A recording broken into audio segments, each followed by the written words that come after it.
Lad, you're making me more nervous. I'm actually quite nervous, lad. I stopped getting nervous. Don't like, because if you're calm, then I'm calm, but if you start flapping, then I'll flap lad. to fuck, lad. Just chill, lad. Right. Welcome to the Roundabout podcast, Danny Boult. Nice one for having me on, mate. Appreciate it. Yeah, cheers for coming on, man. Just gonna go into like mental health and that, and then talk about your experience with it, and just go through that. Yeah, definitely, mate. Definitely. I think it needs more awareness. You know yourself, especially males at our age, at a young age, don't talk about it. And yeah. We definitely need to start opening up more and talking about our feelings, and it's alright to say you're not feeling alright, you know what I mean? So yeah, so it's just trying to understand, your personal experience, what did you go through, when you did that challenge and that, and speak about that. So mine started December 2019, just before Christmas. But 5 years before that, when I was 19, I knew that something was building. So I lost my granddad at 19. That was a mega thing for me, because obviously at the time didn't speak to anyone about it. Just, it was kind of the whole, men don't talk, men don't cry. I think it's a bit different for me as well, is because my mum and nan are Irish Catholics. So in our family, we don't show emotion. It's not that we don't love each other, it's just how they were brought up, being from Ireland. So for example, like, my mum's never told me nan she loves her. I've never told my mum we love her. That's just how we've been brought up. Yeah, it's just a way of life. So for me, my nan is like my hero. She's my rock. Yeah. And at my granddad's grave, it was the first time I seen my nan break down and cry, and that hit me, because I thought, shit, like, this is supposed to be like the rock of the family, and she's in floods of tears. So we started at 19, but for about 5 years or so after that, just pushed to the back of my mind, cracked on. And it was December 2019, that's when it really hit, just before Christmas. Just had a breakup, which obviously didn't help the situation. But that's when I kind of knew that something wasn't right. It was getting to the point where I'd go to work, come home, straight to bed. Your mates ask you out, do you want to go for a pint? Blag, you got something on. Wasn't, just in bed. It was getting to the point where I'd stopped going to the gym. I'd struggle to get up in the morning just to get a shower, but then when I had a shower, go back to bed. It was mad. It was like it's like your whole mind just took over you. And then it was getting that bad where I'd be crying in the car. I'd come in, mum and dad's like, oh, how are you, where have you been? I've just been down the pub with my mates, acting normal. Get into your room, turn all the lights off, sit me back into the wardrobe, and then the voices in your head just come in, and everything's negative. Nothing's positive, everything's negative.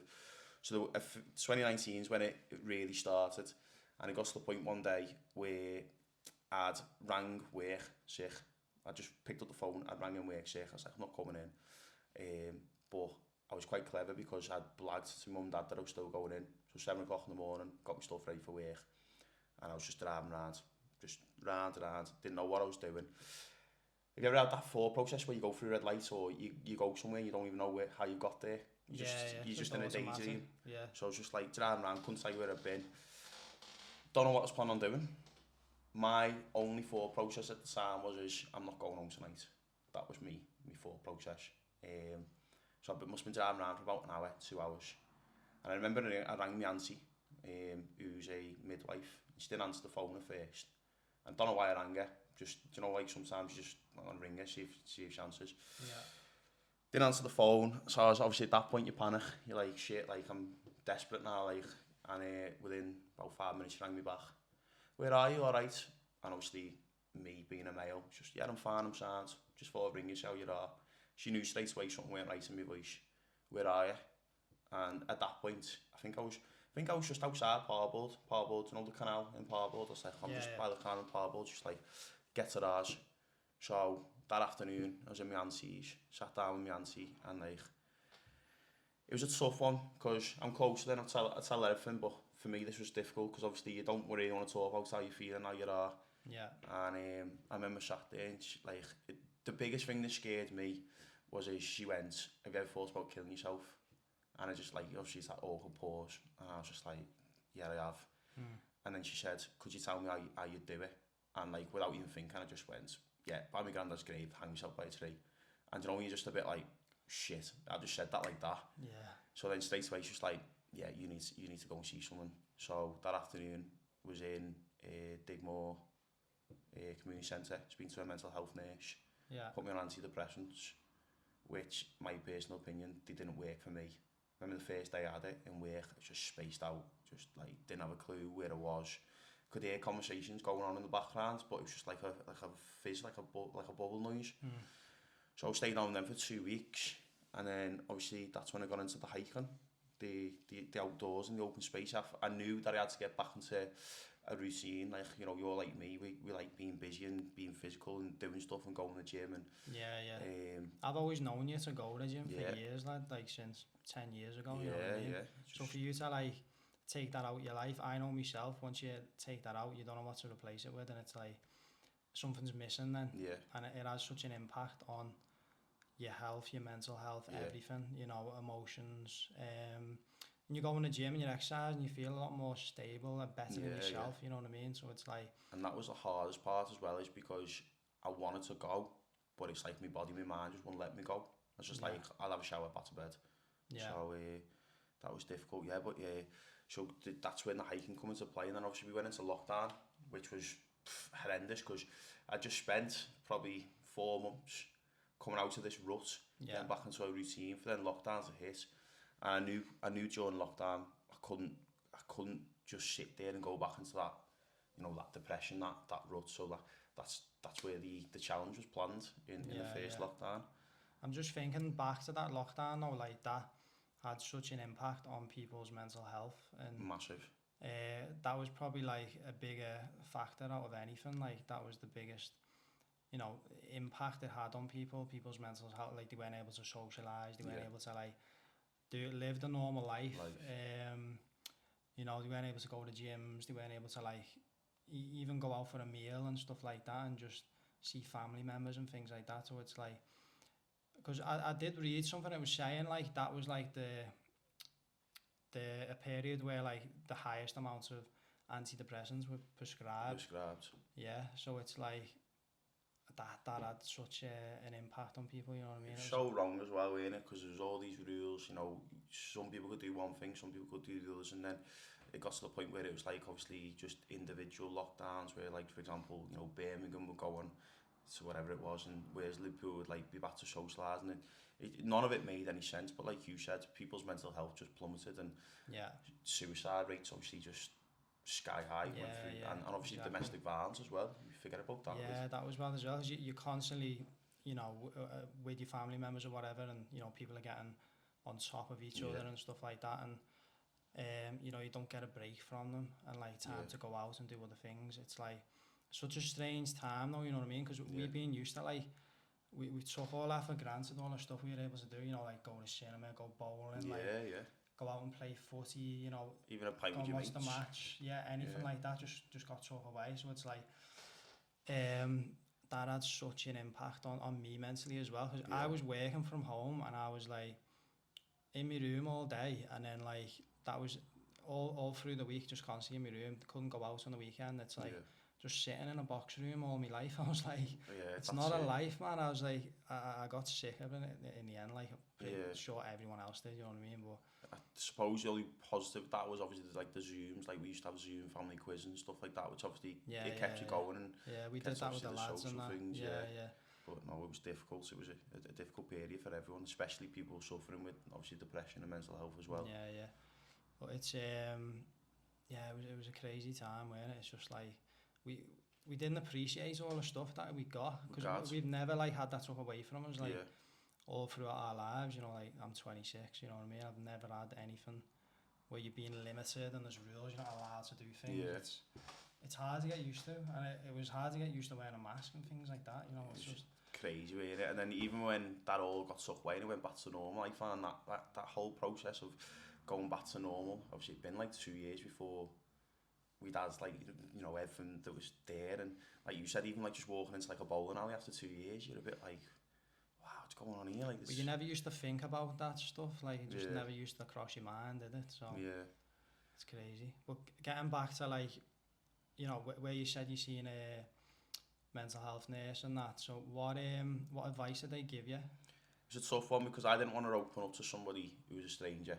That was my biggest issue at the time. But I'd say this to anyone, it was the best thing I ever did, because they're so good and they're so well trained at the job. They know what to say, they know the right things to say. They don't peer pressure into open up about things, don't want to up. It's kind of like it's stuff at your own pace and said at your own pace. So obviously at first it was just like, how you feeling? You know, what's been going on? If you mention something, so for example, say if I said like, oh, I don't know, like my nan's not well or something. Yeah. They'd ask you questions around that, but it wouldn't be the case of like, they put it on you and peer pressure into talking about it. They do it in like, you know, take your time. Let's have a little conversation. You know, if you don't feel comfortable with what you're saying, you know, stop there and we'll go from there. Yeah. So that was good. They were asking how I was feeling. Obviously, I said I was struggling to get up. I said I didn't feel like there was any point getting up in the morning. I said like I felt it was difficult, obviously going for a shower, and then you'd have the shower, you get back in bed. You just felt like stuck in a rut. And demotivated. Yeah, that's it. And obviously at this point, I hadn't spoke to anyone about it. And spoke to anyone, and spoke to family, and spoke to friends. In their mind, I was still just living like a normal life, like he's fine, you know, he's still doing this and this. So on that day, when I finished the counsellor, I went back to my auntie's, and my auntie was like, listen, like, I've been mates with your mum and dad for God knows how many years. I don't feel comfortable keeping this secret. Can you know, I don't want to force you into it, but can you just go and open up to your mum and dad? Yeah. So my granddad, my dad's dad, he's been through this for 30 odd years, dad killed himself, so mental health runs in our family. So I remember going home that night. I didn't realise it was only our Kerry who told me. So our Kerry texted me on the way home saying, are you alright? Dad's worried about you. He's drove past your auntie's 3 times today, he's clocked your car. So my dad obviously knew that I hadn't gone to work even though I told him. So I thought, fucking hell, I'm going to have to like grow up here and just go up to my mum and dad. So I went up and like obviously crying. My dad was like, just get it out, let us know what's going on. Yeah. I said to my dad, I was like, listen, I'm struggling mentally. I was like, I've been to a mental health counsellor this afternoon. You know, got like a bit of a plan of what I need to do. They're going to set me up with counselling online, and you know what I mean. Dad was dead supportive. Mum, on the other hand, God love her, she didn't mean it in a horrible way. Yeah. But like I said, going back to this Irish Catholic, this is just how obviously she's been brought up. It was just, well, you know, it's probably the best thing for you, this, isn't it? You know, you've got to get on with it. And I was just a bit like, fucking hell, like, it's a bit brutal, but I know it was in a sense of love, you know what I mean? It wasn't like a horrible way. That's like just the old-fashioned way, yeah, you know, like, people are like, you know, man up, get on with it. Get on with it. That was a different generation, so it was. So that was difficult. Yeah. I found that hard. But obviously, through time, obviously, you know, as time went on, very supportive. But yeah, that was hard. But this the whole reason, obviously we're going to talk about the challenge in a bit, but the whole main reason about this whole stigma behind men not opening up and talking, it does need to go, because you know, I'm more than happy now to sit here and open up about how I was feeling, and I never want anyone else to go through what I went through. But you should be proud of that, you know what I mean? Because you're like, you've experienced it, you know what it's like. So you can obviously relate to other people who are going through it. Yeah. But like, there's many people who don't understand, they haven't been through it, so they have that stigma with it, like, oh, it's not real, you know, it's just in your head, it's not, and it's like they haven't actually been through something that's created depression. And like, things with depression and that, and I've had it myself, and it's like things that are like you usually get enthusiastic about or excited about. You know, something amazing could happen and you're just like, nah, like you're just not, you're not interested. There's no motivation, there's no like ambition with your life, and you just feel like it's like you're existing. It's not like you're thriving, or you've got a purpose or something like that. And that's, I don't know, I can relate to that, you know what I mean? Like it makes it's hard to get through, but like you've overcome it now, and then you can speak to people about how you've overcome it, and like, you know, the process that you went through, the steps you took, and hopefully that helps others. But I agree with that, like the stigma. I was before I went through mine, I was always the same, like depression, what's that, you can't get depression, you know what I mean? And like you said, until you actually go through it and you experience it yourself, then you're like, oh shit. Then you really understand it, you know what I mean? But it's like, people think it's a weakness then as well to talk about it. They're like, they feel embarrassed too. It's like they shouldn't. They should be proud of themselves. Like, you know, you've done well to overcome that. It's a battle. You know, it's a really tough battle. Like, and everyone has had different experiences that's caused that. But you know, it's good to speak out about it. And like, you know, it's good news now that you're better than yourself and that, and you're like, I'm the same, I'm better than myself now, so I'm like, I'm grateful now, I'm like, I don't ever want to go through it again, but it's like, now I can like, I've learned things from it, you do learn things from it, so it's like, you can pass that on. I don't know about you as well, but I've noticed how to deal with it now. So like, I know if I'm having a good or a bad day, I know what I need to do. So for example, if I'm having a bad day and I've been in the house all day, I'll go for a walk.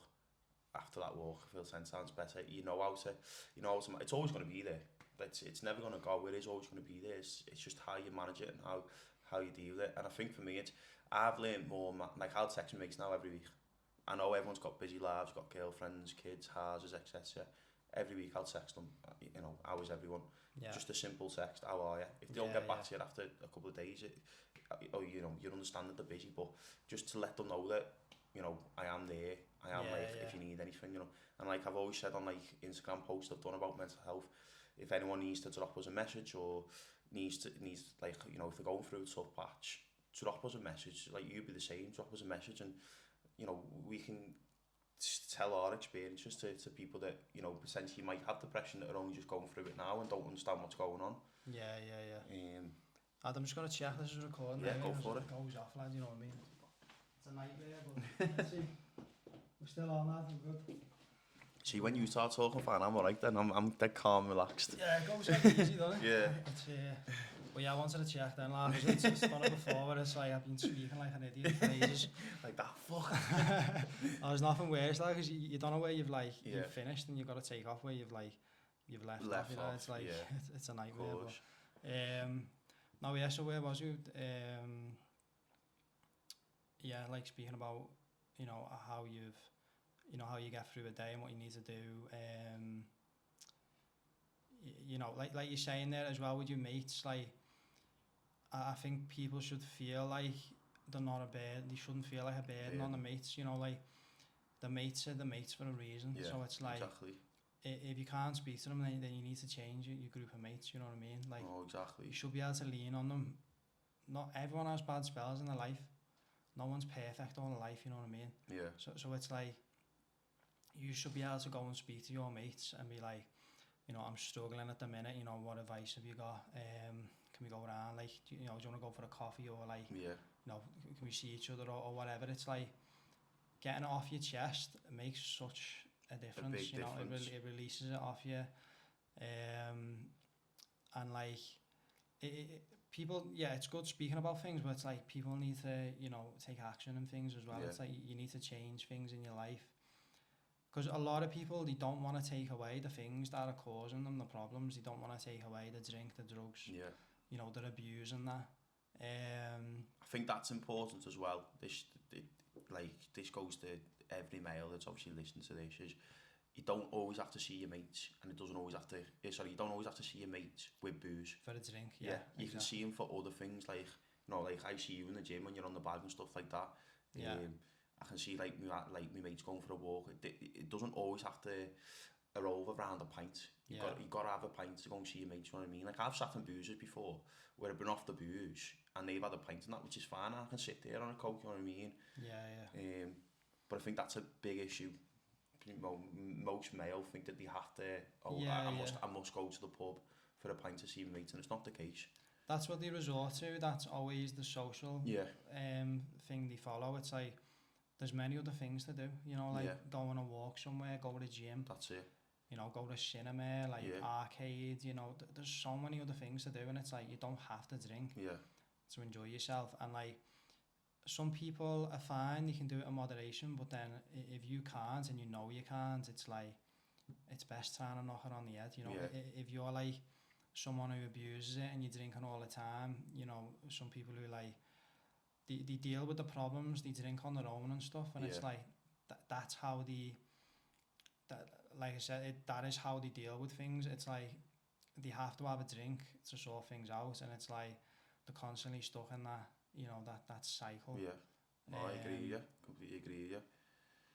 And then it's like people don't, it's where you obviously wanted that change, you wanted to get better. It's like some people who are like really low and down, it's like they're struggling in their life, and then you feel for them, but then they're like,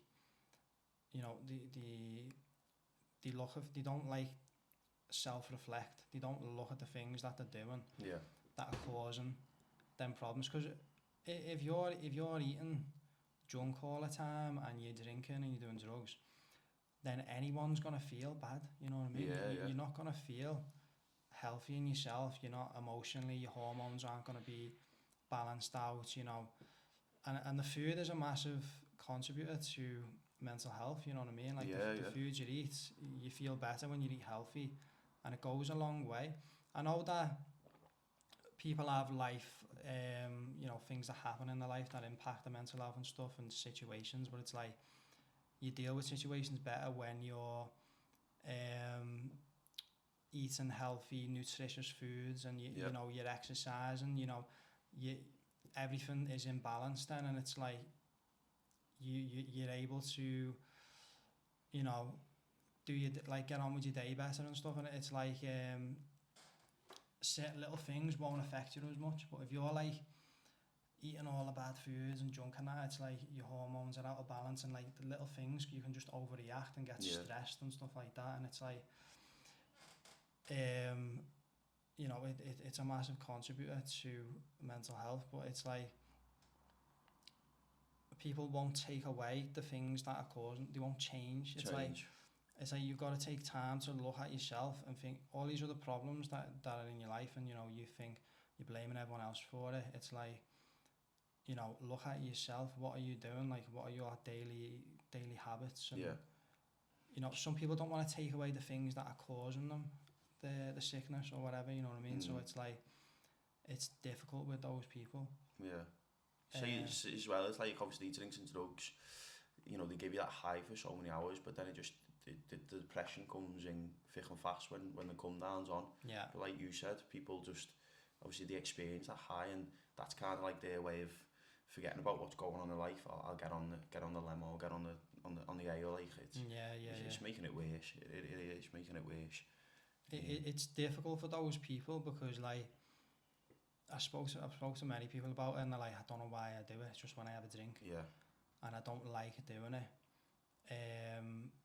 You know, they end up in like gaffs till like 10 in the morning, or they go missing for the weekend. Like causes arguments with the birds, and like you know, they have relationship problems, and like you know, girls do it too as well. It's not just lads, you know what I mean? But it's like it causes like people's priorities go out the window. You know, they forget about the job, they forget about work. All the money goes on it. It's like it causes all the problems they're getting in life. Is cause of that, and it's like it's hard. It's difficult for those people, and it's like I think because years ago, like I was involved in like the wrong crowd. I was doing things when I was like 17, 18, and I used to do it. So I'd do like drugs on the weekend and that, and like I just remember I used to feel like shit every day, and like when I'd wake up in the morning, I hated myself. I felt so guilty, and like all throughout the week, it'd take me like a week to feel better in myself, and then I'd do it again, and then I'm back in that cycle. Couldn't get out of it. I was just like stuck in a trap, and it was like it took me. I really had to like say, listen, I need to just, you know, try and have a drink, and it's hard when you go out because like. You go to the toilet, man, and people are like, everyone's on it, and they're offering it, They're like, do you want one? Do you want one? You're like, just have one. You're like, no. And it's like, you have to explain to them why you don't do it. And it's like, they should be telling you why they're doing it, you know what I mean? It's like, I shouldn't have to explain why I don't want to do it. But it took me like 3 weeks.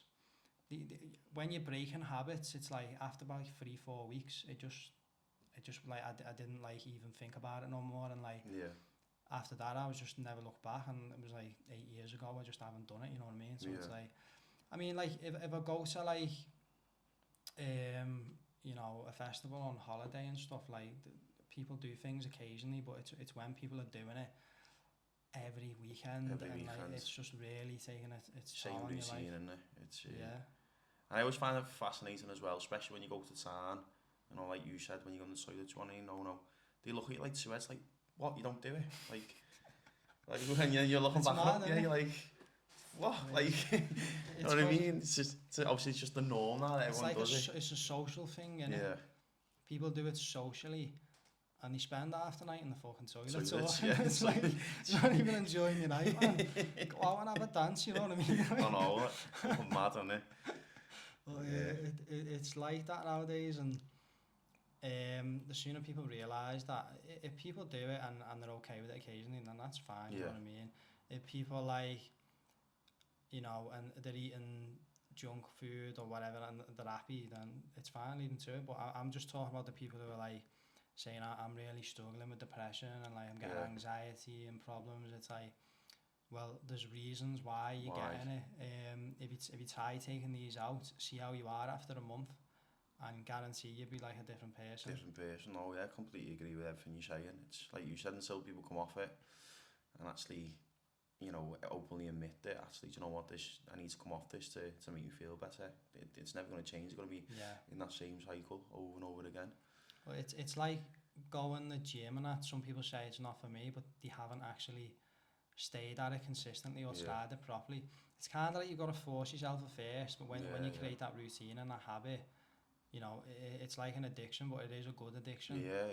And, you know, makes you feel better, no matter, you know, what's going on in your life. You go there for an hour and you have like a boss workout, you come out there just feeling like 10 times better. You're like, yeah, do you know what, I feel much better in myself. Endorphins release, you know what I mean? So like these happy hormones, it's within our nature, like all throughout our lives. Like you know, our ancestors and stuff, like they've always like, you know, done some form of exercise, we've built stuff and like, you know, foraged and like hunted, and like we've always been exercising, and it's like it's just like within us that if you do some form of exercise, it's the body's natural response to reward you, like that's you've done something good there, you know what I mean? And it's like if you do things the opposite, if you just sat there on your Xbox fucking 12 hours a day, like, you know what I mean, just sat there all through the week and not doing nothing, you're gonna feel like shit naturally, you know what I mean? So it's like, it's obvious, you know what I mean? It's not, it's common sense really, isn't it? Like, but yeah, for me, man, it's a massive one. Like Tyson Fury talks about it, don't he? He's like, he has to go to the gym, and he's like, he keeps himself stable, it keeps him on the straight and narrow.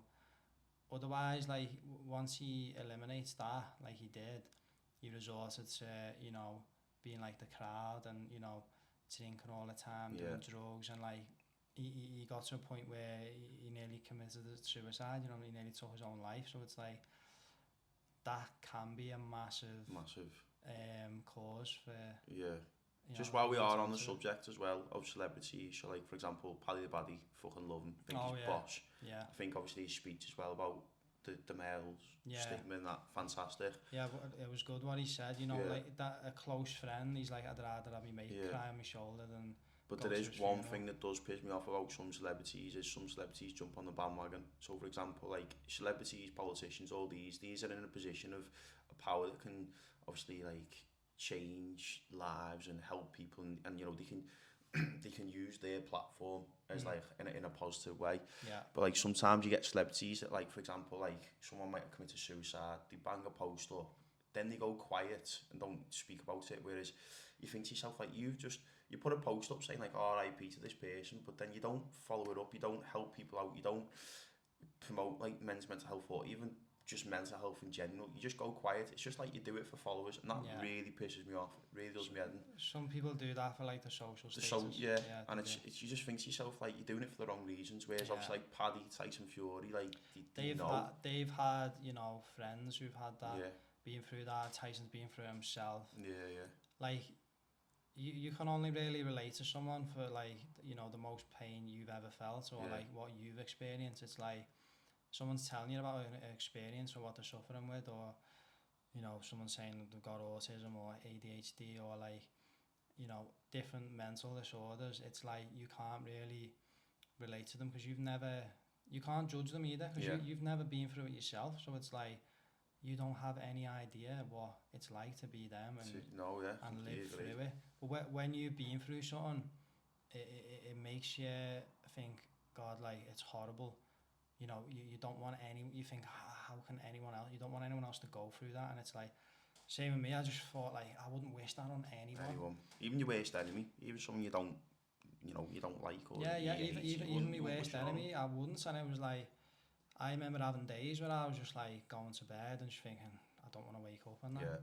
I was like, I just don't want to be here no more, and I couldn't see any reason to be here. And like, I don't know, you really have to, when you're at that spell, you're like on the edge, aren't you? And you're on the brink, and it's like, you've got to like find the strength in that to overcome it and like start making changes. And like, that's what I thought. Something just clicked on me. I was like, nah, I need to sort myself out. And like, there's no scarier place in your own head. I always say, put me down a dark alleyway full of juice heads. I'd take that any day than being stuck in my own head. I would, you know what I mean? Yeah, because no, being in your own head, there's no scarier place. Yeah.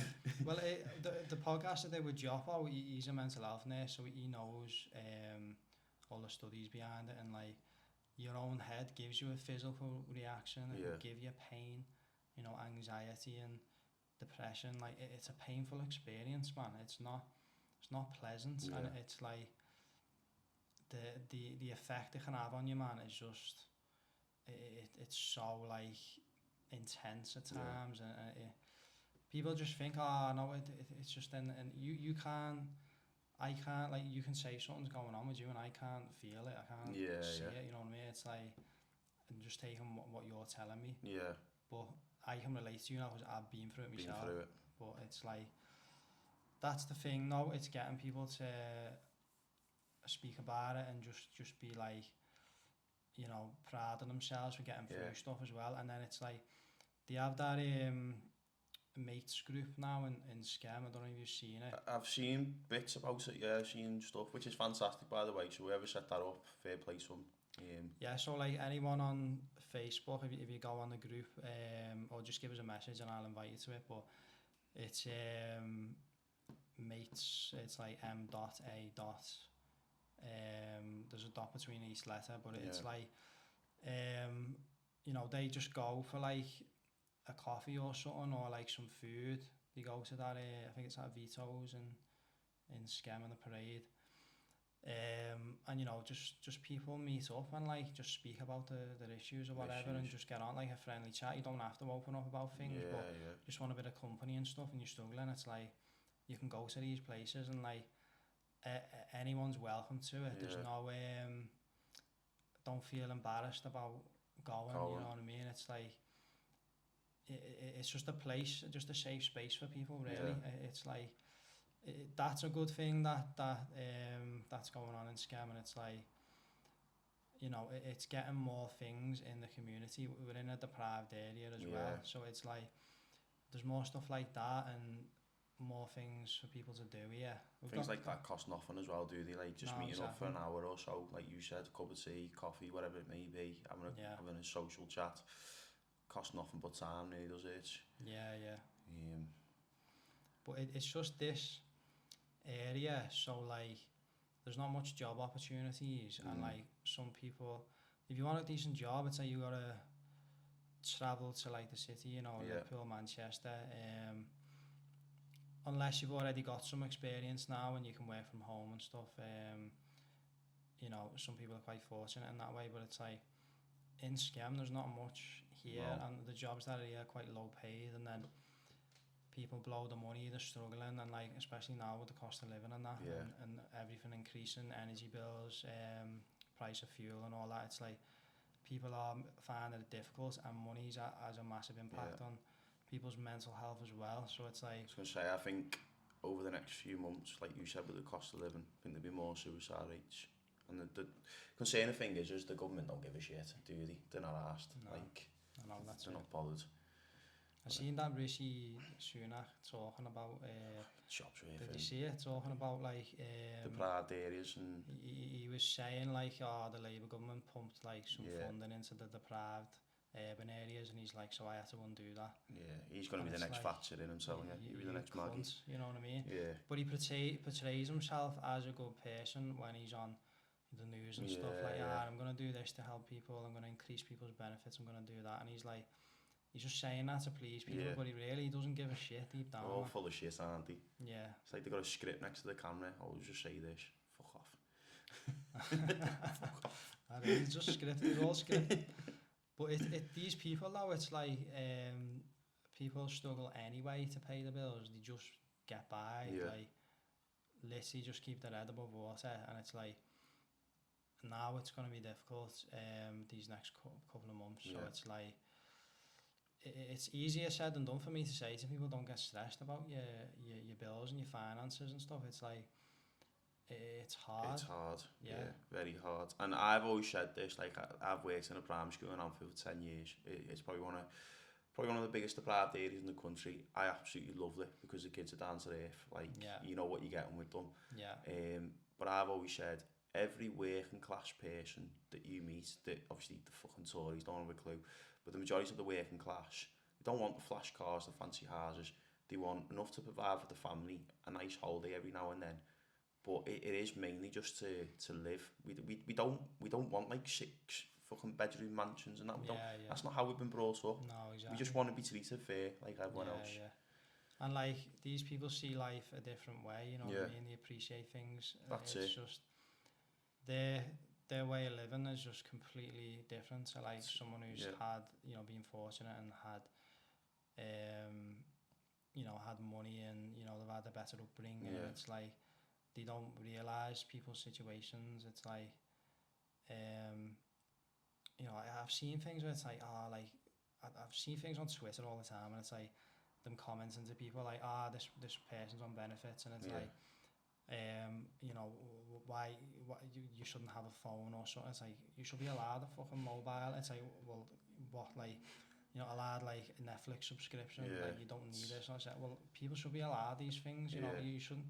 You should be able to live your life comfortably. You should be able to, like, you're entitled to that. Everyone's entitled to, like, you know, having a decent way of living, paying your bills, having spare money, and then, like, you know, being able to enjoy your life, go out and, you know, if you want a Netflix subscription, if you want an iPhone, that you should be allowed. Should be allowed to, yeah. No, that's not like being taking the piss and driving a Range Rover or something, is it? It's no, like, it's what, 11 quid for a Netflix account each month. Yeah. It's fucking, like you said, it's not Rangers, it's let them have that 11 quid to put on for the kids for the telly at the end of the night, you know what I mean? It's mad, like you said, the rich don't have a clue how the working class live. Don't have a fucking clue. No, I know. The thing is though, with SCEM, it gets such a bad name, and like I was saying to you, it is deprived, and it's like, some people are born into that. It's not their choice. It's like it's just what they're given, and it's like they you know, they have to make do with what's here. There's not that many high paying jobs where you can like earn a good wage and like live a comfortable life, you know what I mean? So I don't know, lad, it's there needs to be more here though. It's a big town, it's quite big as well. It's like, it's like you said, it's crazy, isn't it? It's madness. Is it going to change anytime soon? I hate to say it, unfortunately not. Probably not, no. It's a mad one, but I think the good thing about here is you know, you do get a lot of people that they know where they come from and they work hard for you know, for what they want. Yeah. And I like that about here, and obviously that's just the working class in general. It's the same in Anfield and Liverpool. It's, you know, working class, they know where they come from, they know the roots, and what I like is they stand up if they don't agree with something. I like that. I like the fact that you know, they're not scared to voice their opinion if they think it's wrong. See, I did a post the other day, and it was just talking about, like, you know, it was a picture of me like a couple of years ago compared to now, and it was like saying, you know, I'm there with all my designer gear on and me tag watch and that. It's like, so I used to think like that. I used to think, I've got to earn all this money to buy this stuff, these material things. And it was all to just impress other people. It wasn't really for me. And it's like, okay, you're getting, you know, designer clothes, like £500 shoes and like £300 top, you know, to impress people when you go out and go certain places. And it's like, everyone's living this flashy lifestyle. You go to certain places in Liverpool, it's like you go for a night out, and like, all they really care about is getting a picture of how they look, and like, they're not bang on social media. And they're not like enjoying the night, and it's like, just go somewhere, you'll have a laugh. I've realised that now, but like, back then I used to think that I've got to earn all this money, I've got to drive this nice car, get it on finance. I didn't really own it. It's like, this is just for other people, it's not for me. And then I realised, like, going into my health stuff and that, and like my nutrition and I just remember back when I was younger, I used to go to the gym all the time, and that's what made me happy. And now I've got back to that, got my health back in order, my nutrition. You know, I feel better mentally, physically, and it's like now I've got that in order. Then I don't need all this flashy stuff. I'm better now, much happier now. So it's like, and what I've learned as well, I can, you know, help others with and share that with others and I always say that social media's killed this generation. Yeah, it's killed. Don't get me wrong, I've still got social media, but I won't spend as much time on it now as I used to back in the day. It's good in certain ways for like, it depends what accounts you follow, you know. Yeah. If you're following like certain pages that'll help you with your life, you know, it could be like nutrition pages or gym pages, you know, they can be valuable. And like certain podcasts, you know, we're doing a podcast now, it's spreading awareness for mental health. So it's a good platform for certain things, but it also has that bad side where like people are using like you know, editing the pictures loads and like just, it's like but you can't like say anything to them. It's like, because people feel pressured to do that. It's like, but they shouldn't have to be like that. It's like people aren't you know, they're trying to just live up to these standards of other people, and it's like that's what I was saying on that picture. I was like, I'm much happier now than I ever was then. I had more money then and more clothes and whatever, and it's worthless. It's all external things. It's like, in reality, things. When I went through that mental health patch, it's like I realised everything is in your body. It's internal. It's like, that is the most important thing, how you feel on the inside. It doesn't matter what stuff you're on and that. It's like that for me, and that's what's made me like look at things differently, you know what I mean? It's getting people, that sun's in my eyes when I can't see.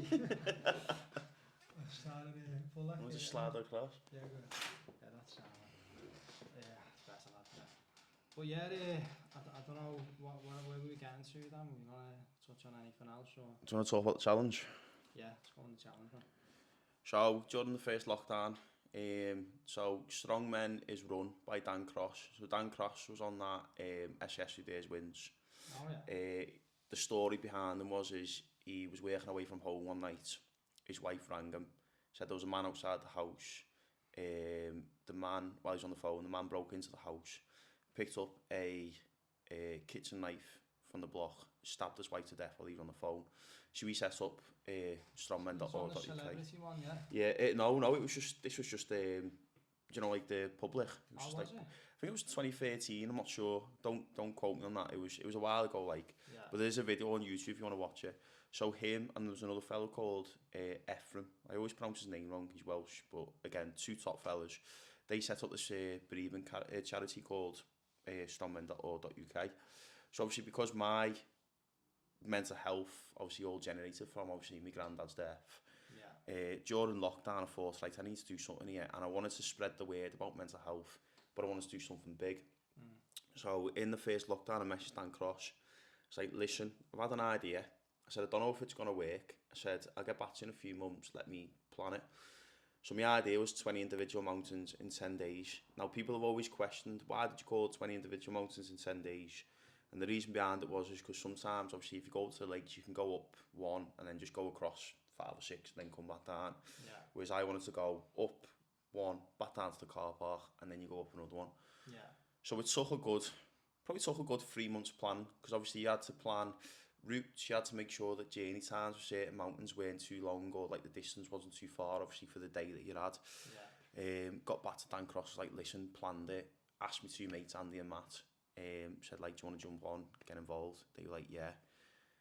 We went off a Mount Everest training program, because it was, after all the climbs and after finishing it, it would have been double the height of Everest. It was so fucking. What was the training program? It was mad. It was. Do you know what it was? A lot of it was a treadmill, an incline treadmill on like the highest setting possible, and you used to have to do 40 minutes up. Then you'd lay your treadmill flat. You do 10 minutes, like 10 to 15 minutes recovery flat, and then you do another 40 minutes up. By the end of it, fucking hated the treadmill. Like, absolutely hated it. So we planned it all. It was all rogue. It wasn't like a 5-star hotel. It was on a campsite on you know, in a tent on fucking airbeds. The smell at the end of the 10 days was fucking horrendous. But socially, it was fucking brilliant. Like, we had a laugh, you know what I mean? Yeah. It was mentally challenging and physically challenging. More mentally because obviously you go up one, come back down to the car park, knowing that you've got to do it again in the same day. Yeah. Out of the 10 days, I think 7 of the days was piss wet through. So there's no point changing your gear. So by the time you got back to the car park after your first one, you sat there eating your sandwiches and wet clobber in a fucking vile mood, knowing that you obviously got to go to the second one and come back down. Yeah. I think day 5 was the worst for me. Me and my mates had an argument on a mountain over a path. Because he was like, there's a path that goes this way, and I was like, I've never been that way before, I'll just stick to what we know. Yeah. And they've had a full fucking argument on the side of this mountain, which when you look back, it's funny, you know what I mean? Yeah. But day 5 was just breaking point. If it wasn't for I've always said this, I said if it wasn't for day 6 where we actually had a bit of sun and there was no rain, that was kind of like our positive of the whole 10 days, because it was the pickup that we needed during the challenge. So like, did you Camped every night? Yeah, we had one campsite. We had one campsite based in Keswick. We were there for 10 days. Yeah. The first 3 days we had no electricity, and then I think by the 3rd day we moved to like an electric hookup, which wasn't too bad because obviously we had like a microwave, and we had like a kettle, and we had a heater to dry our clothes, obviously if it was pissing down and stuff. Yeah. But the whole thing was obviously to raise awareness about men's mental health bereavement. Yeah. And that was just, I always said there was days there where I was like obviously physically struggling. You know what it's like climbing fucking hills, the pain and like your quads, your calves, even like carrying your rucksack, it fucking kills. Yeah. Every day. Literally every day for 10 days, going back to a tent, you're on top of each other in the tent. I was saying the only time you got away from each other is when you went for a shower or shit. But half the time, my mate Andy would come sit next to me in the cubicle while I was having a shit. So I'm sat there thinking, I'm coming down here to get away from you, and you fucking followed me in. But obviously the cause of it and the main cut was obviously to raise awareness about men's mental health. Raised over $6,500, which for us made up. Got loads of sponsors. Obviously we're doing the live feeds. We had a few people come up and support us. Like for example, the last day we saved Scarfell to the last day.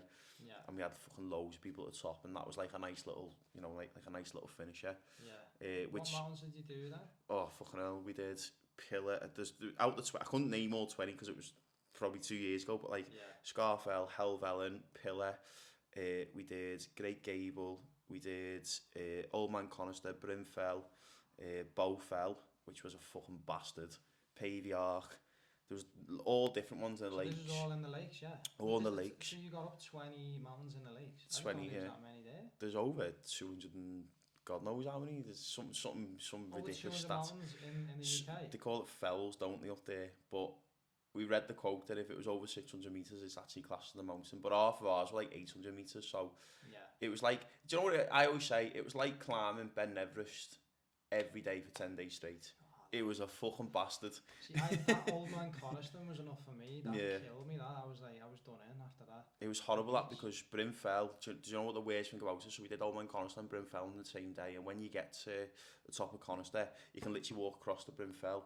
So we came up the grass path, got to the top of Conister, looked at Brimfell like, could just fucking walk across here, but we can't. We had to go back down to the car park and then come up the Slate Man. So we ended up doing Old Man Conister twice that day. And it was fucking horrible, but the support we had, it was amazing. And I always say, day 6, we were going up Nevermost Pike, which is next to Helvellyn, and walking up, and there's this woman, 84-year-old lady, just like, you know, obviously taking her time. Got talking to her, obviously explained what we were doing. That she gave us a fiver out of her own pocket. And then later on that day, we checked on her, just giving page. She put 15 quid on there, didn't even know her. She just heard what the support thing. Yeah, thing. It was just one of them. Like she'd obviously heard and seen what she could tell we were fucked.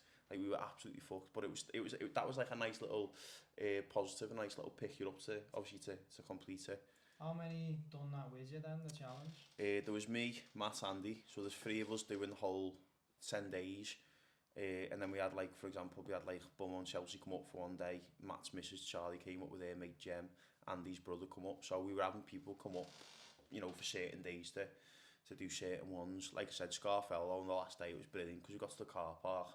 There was like, I had like my mate Gary from Footy. like Andy had his family there, Matt had his family, you know, it was like, must have been about 30 people there, and it was nice to walk up together at the end. Like, there was no like time pressure on it. It was just everyone get up there to the top, and it was a nice little finisher. But main thing was we raised £6,500, and the most important thing is we raised awareness for men's mental health bereavement.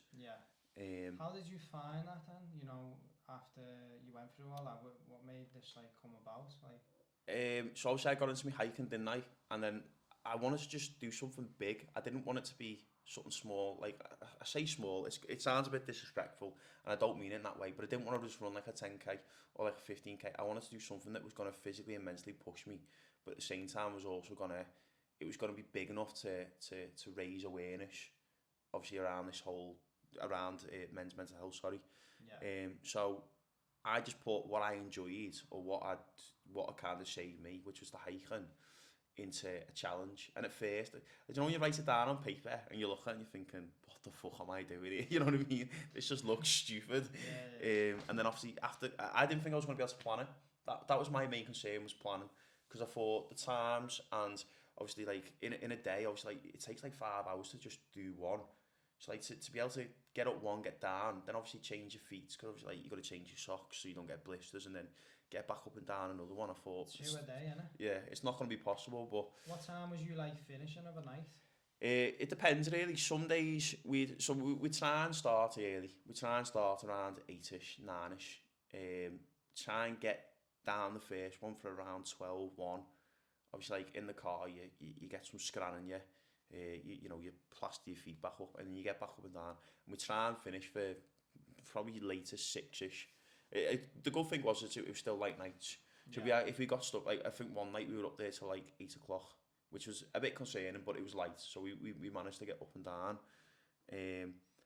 But it was the hardest thing I've done, but it was the best thing I've ever done. It literally like the memories taken away from it, and we've won an award now as well, which is brilliant. So we've got to go down to London next month. What's the award? It's top fundraisers for this charity. So we've got like a black tie event. That's a good one. A bit fancy for me, that, to be fair. Like in a tuxedo and that, not convinced. But like, you know what I mean? It's nice to obviously be recognised with something. And like I said, like obviously the main focus was raising the money. And I'd say it to anyone around here. Obviously people think like, fuck that, like a mountain, like that's going to take fucking ages to do, like it's too much. You'd be surprised at how well you'd actually do going up it. Don't get me wrong, it is difficult. If it was easy, fucking hell, everyone would be doing it. But one of the best things I did, and mentally, being outside in the open space, seeing the views, being with your mates, you talk more up there as well. That's what I found. You speak more. Your mates will ask you things up there because you know that you're a lot calmer and a lot more open to talk about it. Where if you just sat there at the pint, someone said, how you feeling with the pint? Yeah, I'm sound. If you're up in the mountains, how you feeling? Well, actually, do you know what? I had like a bit of a shit day. This is why I need to come up here tonight or today. You know what I mean? Exactly.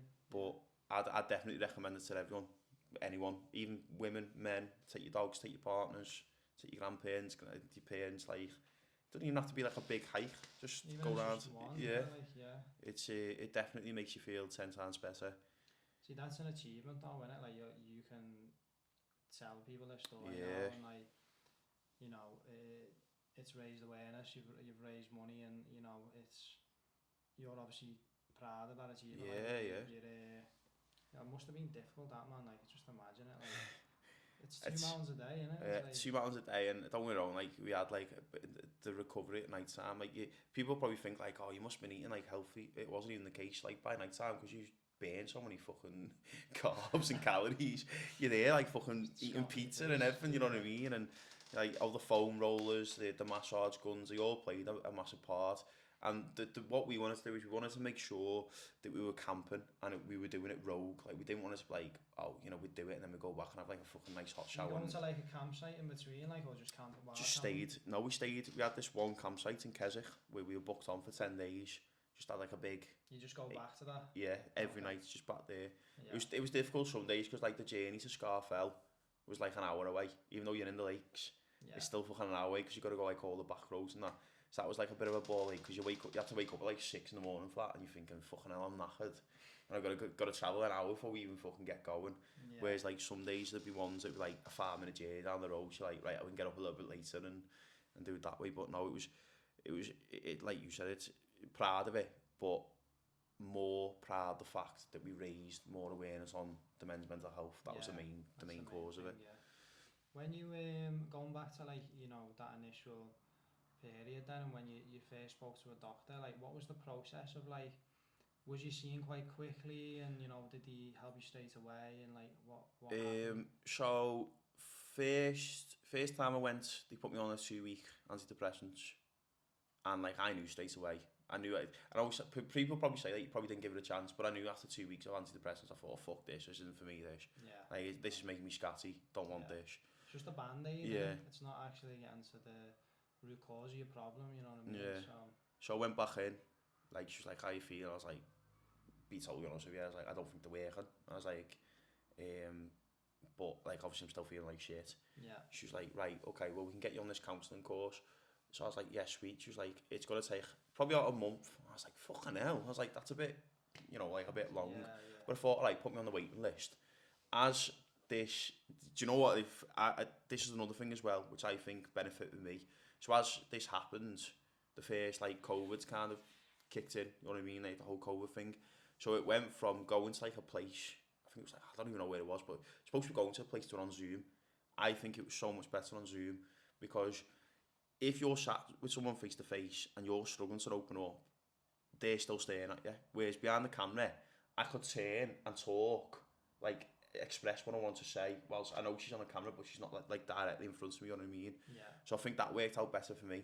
So I did a 6-week Zoom call. I think it was every Wednesday night, exact same time.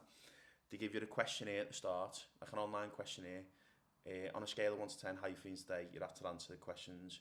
Etc. Blah blah. They kind of like went off that, which then obviously show what mood you were, and then they taught you, oh, how's it been this week? Is there anything you want to talk about? And the conversation just flowed. That was my one biggest concern. I didn't want to speak to a stranger, because I thought, how the fuck's a stranger going to understand what's going on in my head when like they don't even know me? What advice did he give you then? So it's like, when you're speaking to her each day, what were they saying for you to do, like to change? Or so obviously they pick up on your benefits. So like, for example, like they pick up on what makes you happy. So for example, for them, they knew that it was like getting outside in the open for me. So for example, like if I was having a bad day, the first thing they say to me is, okay, how can you, it's quite clever, they'd ask you a question, but then before you give an answer, it's like they already knew what you were going to say. So I do, like, for example, like if I was on a bad day and I was like, I've had a bad day, etc, blah blah, they go, okay, so how are you going to change that? And I'd be like, well, I know I need to go outside for a walk. Okay, well, what are you going to do tonight then? I'm going to go for a walk. And it was like, shit, like, she fucking, she's just read me, man, like, that's, you know, she knows what's going on. I was like, all right, sweet. So they always pick up on the positive, what makes you happy and what makes you feel better, you know what I mean, they pick up on. There were some difficult conversations in there, like, for example, like, I remember sitting there and I remember breaking down when I spoke to her about, obviously, my granddad's death, and obviously explaining how I seen my nan, like, in pieces, and I'd never seen that side of things before. I also remember as well, the night before my granddad died, like, I knew my granddad was going to die. He had cancer. I knew it was coming. I remember the night before, my mum went round, because he'd had to have his leg cut off because of sepsis or something. And my nan was trying to put him back on the bed. And she rang, like, I've got his like, stump stuck in the wheelchair. So my mum went round, he was like, fucking yellow, like, bright yellow. And I picked him up, put him back on the bed. And he gave me that look, and I looked at him, but, like, nothing was said. There was nothing said there, but he, like, give me that look to, like, kind of like shit, this is it, you know what I mean? And like, it's only like maybe 3 years after it, I look back and think, fucking hell, that was like kind of his way of saying bye, you know what I mean? Yeah, so that was a difficult conversation, but best thing I ever had, because it brought me and my nan closer, for one. And it made me start opening up to my mum and start speaking to my mum about you know, for example, like, because I never, like I said, my nan and my mum have always been the rock of the family. So when you see your nan and your mum cry, you're a bit like, shit. So like, you didn't want to cry in front of them, so I wouldn't be crying in front of them. I'd go to my room and cry. And then I'd come back out and put a brave face on. Where now I've kind of thought, like, actually, do you know what? It's okay to cry in front of them. Like, we're all going through the same grieving process. unfortunately it's part of life and it happens. But yeah, that was the big one for me. Like, my nan's been a hero. Like, I've heard the stories. She moved over here from Belfast in the 60s. The whole Catholic proddy thing. She's had a house Brit. She's one hard fucker. Like, my mum told me a story that when my mum's brother was 19, he got battered walking from Digmore to Tanhouse, and the police were involved. I mean, Nan was just having fucking none of it. Nan knew he did it. I was just following around the corner, going, I know you are. It's like, I'm not going anywhere, I know you. And I was thinking, fucking hell, like, what? You know what I mean? But that's just the type of person she was, you know what I mean? Yeah, So obviously, when you see your Nan break down and like hysteric crying, you think, fuck, like, that's our rock. Just completely in pieces. So yeah, that was a very difficult conversation, but best thing I ever did, because now I feel like if there is any issues, or for example, like, obviously you don't want to say with touch wood, like if there is a family death or like a friend's death, you're more open then to go and speak to your mum and your dad and say like, oh, do you know what, yeah, I'm actually struggling, this hit me hard. Like, for example, Jack McLaughlin, his death, it was hard, because I was going to America to coach, and he messaged me saying, I've just seen one of my footy mates on your Instagram, do you fancy a catch up when you're back? And I was like, yeah, too right, mate, I haven't seen you in ages. And then obviously come back and obviously heard that he'd passed, and it was like, shit, like, it's just a shock, yeah, and then you start thinking, just what if I'd seen him before, you know what I mean? Like, I'm sure a lot of people, like his close mates, felt like that, but like, he's such a good lad, you know what I mean? He was top fella, really top fella. Proper sounds well, always message you, checking in on you, seeing how you are. And he would, he was very considerate for others, you know what I mean? And he was just so down to earth, you know? So it's like, and that would show you as well. That's like another like reasoning for doing things on mental health in this podcast, and you know, talking about things like that. It's you know, two good lads there. It's a shame. It is, mate. It is, and like you said, you just think like if that stigma weren't there and he just opened up and actually spoke to someone, it could be completely different. But young lads as well, you know, taking too short. They're like 23, 24. How old was Jack? He was about 23. 23, yeah, he was only young. It's scary. About 4 years ago, and it was similar to Sawyer. Was like the same year, I think. Yeah, was it a year apart, something like that maybe, or it was close, weren't it? It might not even been a year, but it's like same group of mates that it happened to. So it's a shame, man.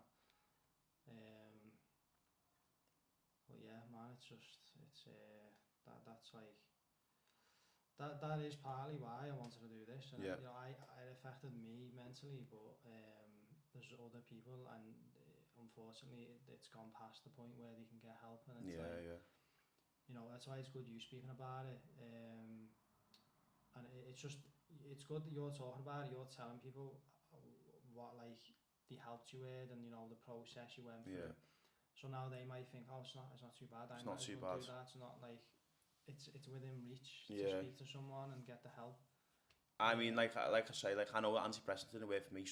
I'm not slating them. Like, I'm not saying that they're shit, because for some people they might work. Yeah. Just obviously for me, I just felt like, I knew, like, I know I'm a practical person, and I know that I have to be outside. That's why I work outside. That's why I'm a sports coach. I can't sit behind an office, like, come do it, you know what I mean? I know it'd mess with my head.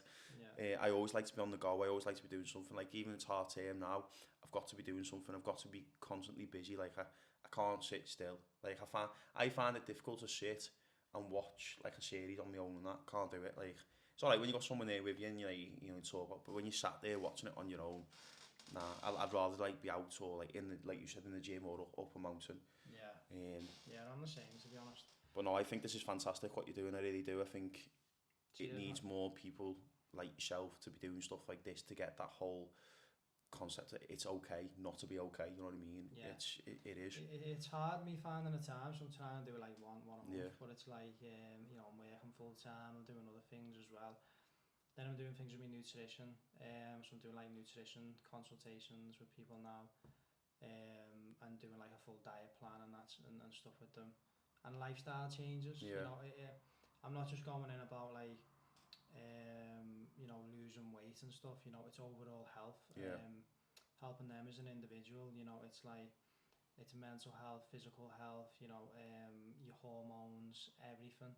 I talk about like joint health and stuff like that, and you know, foods that can cause you problems later on in life and Yeah, cause problems with like heart disease and cancer and things like that. So I'm quite educated on it. So the things I'm telling people, it's valuable for the rest of their lives. It's not just like a quick fix to lose some weight and that. So it's actual lifestyle changes that I'm doing. But like, yeah, as I say, it's fine on the time. I wish I could do more. Yeah, of course. It's getting people on as well. So like, it's good that you come on, and it's like trying to get other people on. So like, you know, if anyone else is like, you know, wants to come on and like are interested, then please just give me a message. You know, the more people we get on, the better. Oh no, definitely. The more, like you said, the more people speak, especially young males and women as well. Like, but the more people open up and speak and talk about their past and what they've been through, and like I said, you just open up and talk and could just save one life. Yeah. One life by just talking about your past and what you've been through, and so like people can then understand that it's not just them going through that process on their own. There's other people that obviously been through it as well. And it's how you've overcome it. Then you know they can try. You know, similar. You know, do what you've done to overcome it, or do things in their own way, but they can learn from you. I've always said, mate, I'll always back mental health, but more men's mental health, because it's still like 84 men a week are killing themselves, and it's I've always said like the governments aren't doing enough, but the good thing is now is you're getting more, like for example like Paddy the Baddy and obviously Tyson Fury, that have to have this platform with the social media that can come out and obviously talk about the past and what's going on, and that can be like a big influence on like a young lad actually opening up to the issues. I think what's important as well, where you put your foot down with the doctor and was like, listen, I don't want to take these antidepressants. Oh yeah. Like you push back, and that's what other people need to do. If you're getting fobbed off or whatever, and if you know it's serious, then you need to prioritise it. Oh, 100%. Don't let them be like, oh, you'll be fine, whatever. Because you might not be, and you need to get help. So it's like, push forward. If you're not getting anywhere, there's processes that you can take. You can ask for a second opinion. There's a thing with like the NHS, something called PALS, and you can just Google PALS in the area that you're in. You can write a complaint about something if you've not been seen to properly. So like push back on things like that, and make sure you get seen as soon as possible. And if they're saying it's 6 months or whatever, ring them and ask them to prioritise it. Say, listen, I'm not going to be able to cope any longer. You have to do that at times, and it's or there's other ways, like I said, there's that mates group, there's things that you can do. There's channels out there where you can find support, and it's like you go to the gym and things. Going to the gym is like it's like a community there, so it's like you can get help there and speak to your friends. That's the main thing. No, definitely. Yeah, I think that's all from me. Like. Mate, it's been boss. Appreciate it. Cheers for that, man. Appreciate it. On anyway. Oh, no worries. I hope it's recorded, man. I was just thinking that. I was like, you imagine we just sat here talking for an hour and it's, oh, thank God for that. Sat here talking.